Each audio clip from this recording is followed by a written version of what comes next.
shangger. Gusto niyo ba ng ganon? Yung isa sabi, Dok, okay na, 10 to 20 years shangger. Paano mangyayari? Kunwari, 20 years old ka, uminom ka nito, after a few weeks, magmumukha kang sanggol.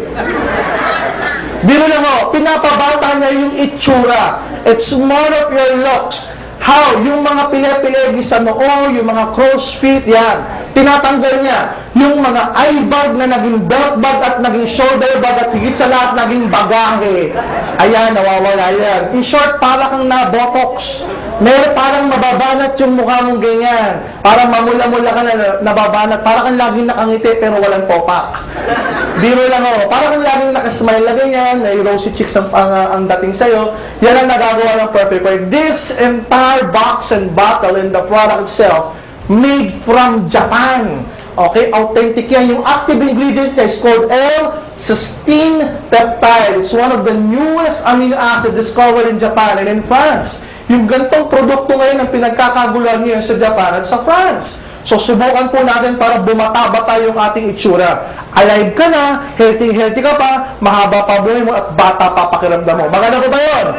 Dahil sa ito'y gawa ng Japan, meron din tayong Japan Trip Promo. Gusto mo bang maging Japayuki? Tama niyo pala yung tanong ko. Gusto mo bang pumunta sa Japan? Ano, mabasa nito. Ayun, visa processing without appearance. Ganyan kalapit yung backer natin. Why? Ang manufacturer ng Perfect White is AMS Life and Science. Para din siyang nature's way. Pag ikaw nag-qualify dito, ibibigay mo lang yung passport sa amin. After a week, may visa ka na. No appearance. Maganda o napakaganda?